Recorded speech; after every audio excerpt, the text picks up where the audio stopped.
Hey everybody, RC Peck here with my weekend investment thoughts. I am outside, of course, you can see that. You may hear some outside noise. And one of the great things about having kids, and there are good things about having kids while they are still in the house, is it's really there's a clarity on what actions you should take as a parent, right? And the clarity comes to a question: is this what's best for our kids? And I bring that up because when I talk with people about investing, I often talk about how simple is the ultimate sophistication. And simple is really hard to do. And it's really hard to be surprised when you have a simple approach. It's really hard to have randomness hurt you when you have a simple approach.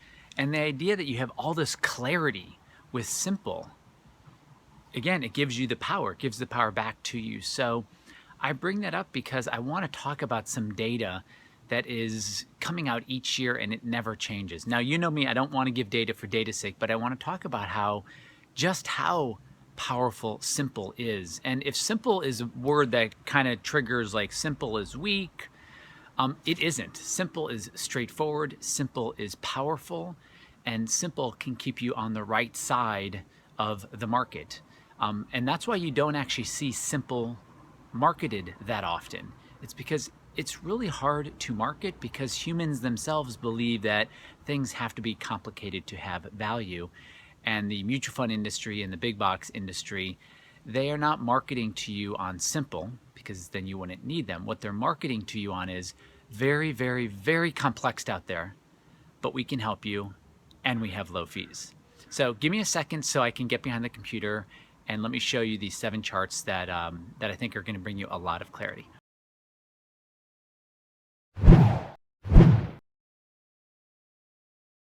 All right, everybody, I am behind the computer and this is my 402nd episode.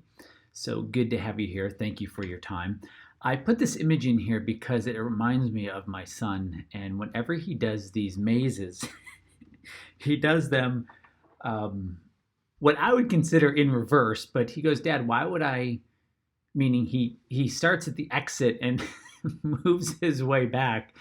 And he goes, Dad, I don't get why I would start with the entrance if I can see both where I'm starting and where I'm ending. But if I can start where I'm ending, why not just do it that way? And I kind of see it as he gets it. He kind of gets the whole point of why make it hard if you don't have to. So let me show you 7 pictures, not counting this one. And the first one is this. Well, I guess it's not a picture, but it's information, but it's information that tells a pretty big story. So this information comes from a research company called Dalbar Research, and they study how active investors perform against a set index. This study right here is done over 30 years. So it's almost any given 30-year period. They have a gazillion different 30-year periods, but they all come out to be almost exactly the same. So if you started with $100,000 and put it in the S&P 500, did not reinvest dividends, after that 30-year period, that 100,000 would have produced $1.89 million more.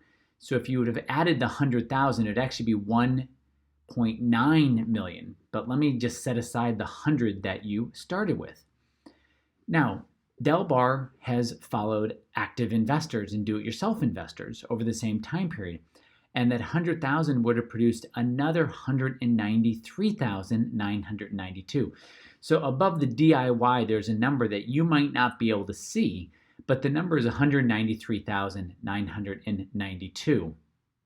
So a pretty big difference between the two. 100,000 can produce another 1.8 million, or 100,000 can produce another 190. Let's just round it, 194,000. So basically there's a 9x difference between here. That is a big deal.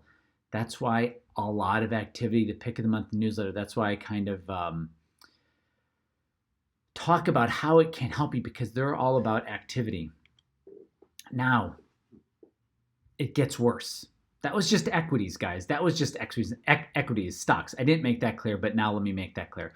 Now, this image or this piece of information, this is comparing over a 20-year period. Now, Dalbar is comparing active investors on bonds or fixed income against just the bond index, the Bloomberg Aggregate Bond Index. So over a 20-year period, if you just gave the bond index your 100,000, it would produce another 180,000. You could add your 100,000 to it, so you'd have 280,000. But we're just talking about what that 100,000 could produce in addition to what you started with. Over on the do-it-yourself side, the active investor, you start with 100,000 and do it yourself for 20 years. The 100,000, what do you get? You get an additional $10,000. So the difference between doing it yourself and just buying the index with bonds is about an 18x difference. Now, the reason it's so much worse is because the active bond investor, they're older. They're over the age of 60. They do not have their earnings runway anymore, or their earnings runway is ending. And so they actually become worse investors. We become worse investors as we get older because, one, we lose our earnings runway, and two, that money means that much more to us. We actually become worse investors over time. Of course, if you never get training or figure out what really works. The takeaway from both of these pieces of information is activity hurts. Now, guys, I'm not showing you this to become a buy and forget, though I'm sure big box advisors would show this information, say this is why you should just buy and hold, why you should never get out. That is not what I am proposing. Though, if you did do that, you don't need the big box advisors. So even if they do promote it, they're promoting themselves out of a job because you could just buy the index. So now what I want to do is just kind of talk more about how simple wins and how simple is powerful. If you look at this price chart right here, this is a price chart. Now I know I have the word stocks, but this is a price chart of the S&P 500, and this is 37 years of price data for the S&P 500. Does not include dividends. What I just want you to take away is to see it's a line. It goes up. There are periods of big corrections that are very scary. If you avoid those very scary corrections, it really changes how your money grows and how much control you have over your future and how many choices you have, and knowing that you'll have enough. But again, I just want to show you, this is an up-to-date price chart as of this week. But I just want you to look at this. Yes, it's US stocks. And just say yes. And just say to yourself, yes, I get it. Up and to the right is the general direction the market wants to go. Next, look at this. This is bonds. Now, this is bonds for 37 years. Look at the difference. There's a stability to it. This is why big box advisors who say to you, look, we're going to put you in 60 stock, 40 bond, and rebalance once a year, or we're going to put you in 50% stock and 50% bond, and rebalance once a year. This is the reason why that has been working. Because over the same 37 years, stocks have gone up and bonds have gone up. Now, stocks have gone up significantly more, but I'm simply showing you why that 60-40 bond split has worked. Now, you can't tell with this price chart, but bond prices will not grow to the heavens, because the flip side of this is a yield chart. And at the bottom of a yield chart is the number 0. And this is the 30-year bond. This is the 30-year US bond price chart. And so right now, the 30-year, let's just call it 3%. Okay, so of course this price could go higher. But once you get to 0, you no longer make money. And once this 35-year bond bull market ends, the 60-40 split is going to absolutely struggle. It works great if we're in a bull market with bonds, but we're not going to be in a bull market with bonds for the next 37 years. It's a bit of a prediction. I get that, and I do my best to not predict. But I think the likelihood of bond prices going up for the next 37 years is very unlikely, considering that the 30-year bond is around 3%, maybe 3.5. And again, once it gets to 0, it stops paying you anything. Again, big picture is simple. Next, commodities. This is a price chart of the commodity index going back 37 years. And again, all I want you to take away from this is, hey, volatility. Being in commodities as a long-term hold, is not the answer. But there's periods where being in commodities really makes sense. Now, maybe it's energies, maybe it's agriculture, maybe it's base metals, maybe it's precious metals. This is all of them in one price chart, just one price chart. But again, it gives you the idea of how much volatility and how it looks differently than from bonds and from stocks. It's very different looking. Doesn't mean you should avoid it, but it does mean there are periods of time where this can really help. And then I want to show you a price chart of currencies. Now, I really should say currency, or maybe the US dollar, but this is the US dollar going back 37 years. And what I want you to get is over time, currencies always lose you money because they always depreciate. So if you have your money, or if you have 80% of your money in the US dollar, it's losing its purchasing power against other currencies. But I could easily go back and say, look at what bonds have done over the last 5 or 10 years, or look at what stocks have done over the last 5 or 10 years. So it's just showing you that having your money in currencies is not, you're not hiding out, you're not necessarily protecting it. That is being fully invested in many people's cases, the US dollar or the euro or the Japanese yen or the Chinese yuan. It's not out of the market. It is part of the investment world. And then lastly, now this only goes back to, actually I need to look at it. It goes back to 1999. I had to think about how far back it goes. So we have 19 years of data here. And I know it looks all gobbledygook, but those are the 4 assets: the S&P 500, the 30-year bond, the US dollar, and the commodities. So you can see that those guys are not correlated. They don't move together. They don't fall together. Sometimes money is flowing into one, and it flows into that one heavily for years, and then it flows out of that into another one.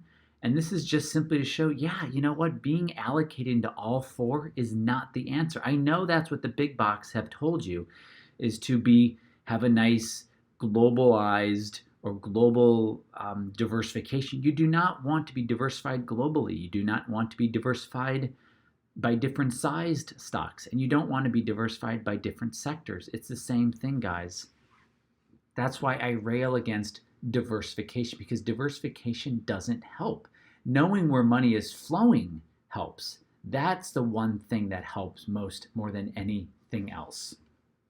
Okay, so what's the takeaway? The first takeaway is activity kills futures. The first 2 pieces of or the 2 first slides I showed you from Dalbar research showing you how bond investors do 18 times worse over long periods of time as just the index, and stock investors do 9 times worse. Guys, activity kills. That doesn't mean do nothing or be apathetic, but the do-it-yourself is pretty much run by the pick of the month newsletter industry, and they want you to do a lot of activity, and it's not what's best for your money. The second of the 3 things of the takeaway is get the big picture. Get the big picture. Have you ever seen a 37-year price chart of commodities or bonds or currencies, or you mean US dollar in this case, or the stock market? Know what the personality is. Just get an idea of what is this thing, including when I showed you all 4 over the last 18 or 19 years, that you don't want to be balanced between the 4 based on your age or your self-described risk tolerance. You want to know where the money is flowing. And that's what the research, that's what Fearless Wealth research, that's its main thing. It's just to answer 2 questions. The 2 questions, knowing whether you should be in or out and knowing where money is flowing. Okay, and the last takeaway, guys, a simple approach is a powerful approach. A simple approach eliminates a lot of being fooled by randomness. A simple approach makes it harder to fool yourself. Of course we're going to fool ourselves, guys. We just fool ourselves less. A simple approach is hard because you have to do something different than what you were taught to do, which is complication feels great. Guys, I'm so thankful that you are in my world. I appreciate you and I appreciate you listening. Your attention, people's attention is the most impressive, is the most expensive commodity. And so thank you for giving me your attention this week. Guys, if you are not already subscribers to my weekly investment thought, go ahead and do that. You absolutely belong here if you want investment stability, but you're just super tired of the hype and the BS and the overwhelmness and the confusion.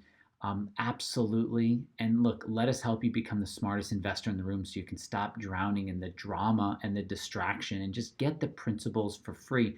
And look, guys, some of that drama is yourself creating the drama, but a lot of the drama comes from where your information is coming from. And guys, it's getting worse. Google and Amazon and Facebook and Netflix, they all know what you like. So the more you click on something, the more they're going to send you more information for that, right? So if you click on the market's going to crash, let's say you click on that on a Google ad or a Facebook ad, they then say, oh, this guy must want more market is going to crash information. And so you start getting more news about the market is crashing. You start getting more advertising about the market is crashing. And before you know it, all you get is information about the market is crashing. And you don't know anything else because you've been kind of nudged into this corner through the algorithms of Amazon and Facebook and Google and Apple and Netflix. And before you know it, all you think is bad stuff is going to happen. And then you become too conservative. And then that hurts the stability and the stableness and the consistency of the next 30 years of your life. And so you have to separate yourself. You have to think independently. And that's what Fearless Wealth is about. That's the bridge. It gets you over the river and to the other side to where that stability is. You guys are great. Thank you so much. And I will speak to you next week. Take care.